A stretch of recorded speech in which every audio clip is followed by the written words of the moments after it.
Ayun, magandang umaga mga kakab, no? Ngayong araw, wala pa naman tayong pasok. Kaya, ang gagawin natin na mag-visualize muna tayo ng plano para doon sa gagawin natin gate. So, gagawin natin silang drawing para ma-estimate din natin kung gano'ng karaming materials kakainin natin. Tapos yung magiging budget na rin. Para ito pa na meron tayong estimated amount, no? So, sa mga hindi pa nakakapag-subscribe dyan, hihingin ako ng konting suporta sa aking YouTube channel, no? Ito nga pala yung aking anak na makulit. So, yun, dahil ito tayong single parent, kaya kailangan magsumikap, no? So, yun ay.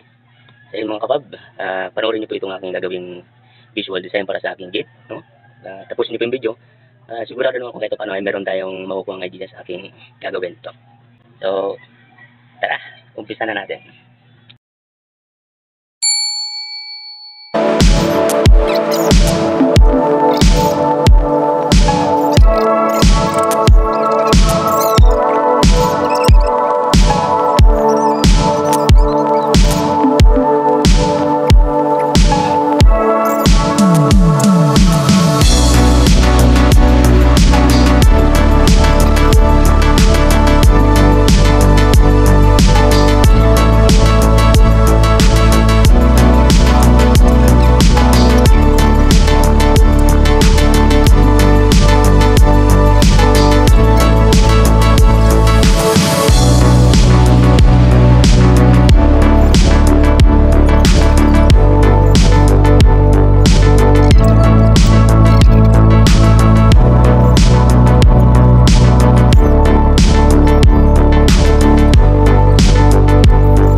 So, ito na nga po mga kabab, yung ating actual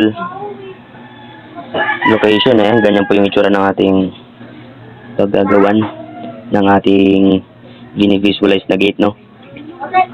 So, ang gusto ng mayari doon, itong portion na to ay walang magiging abala, no? Kasi isa shop siya. Ito po ay isang shop ng aircon. So, pwede maglawas-pasok yung sakyan dito sa dalawang opening. Kaya, itong portion na to, gusto ng mayari na ma-secure na walang maging abala, no? Kaya, yung naging natin dito ay folded siya. Folded. Bali, dadalhin natin dito sa kabila. Itong isa namang opening ay dito natin dadalhin sa kabila.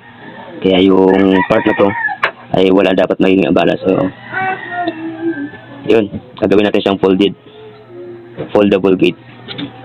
So, ayan. Yan yung actual na opening ng ating gagawan. Dalawa. Bali, ang height nito mga fab ay 10 feet, no? Bali, sa bottom to top, 10 feet. Tapos, ang lapad naman niya, halos the same lang. Taas, tsaka yung lapad. Mas malapad lang itong ilalim, no? Malapad lang ilalim niya. Kumbaga, sumobra lang siya ng ilang centimeter dun sa height.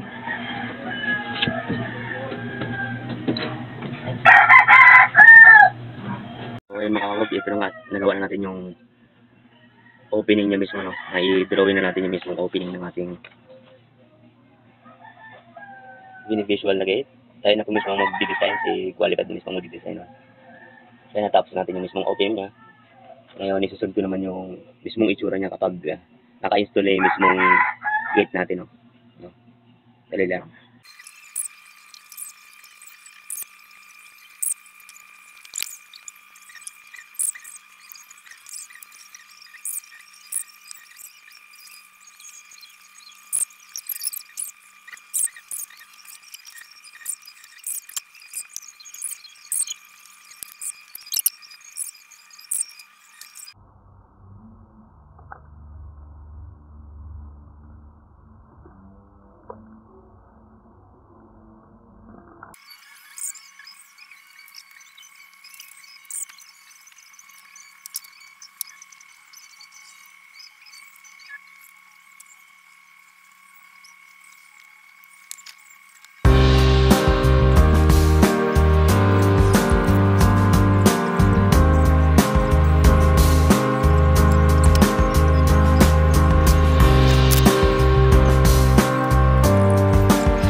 ayun mga kapag, ito nga natapos natin ating sariling visual design, no, ng gate. Ito, at ipapakita ko sa inyo at ipapaliwanag ko na rin kung bakit ganito yung naging itsura ng ating gate, no. So ayan na nga mga ka-fab, ayan yung kinalabasan ng ating ginawang design.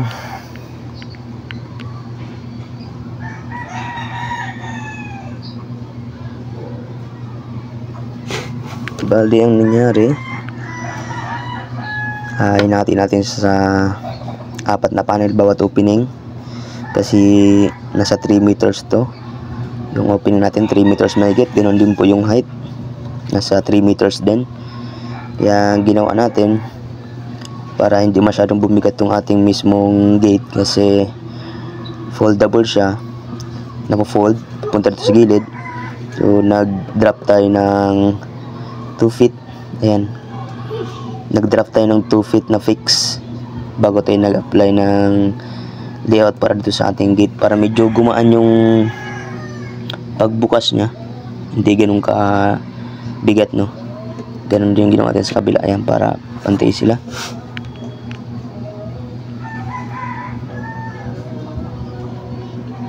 Ayan. So may mga katanungan dyan, pwede kayong mag-comment kung meron ba kayong idea na na-discover at gusto nyong matutunan. And willing naman si Qualifab na i-share yan sa inyong mga fab, ano.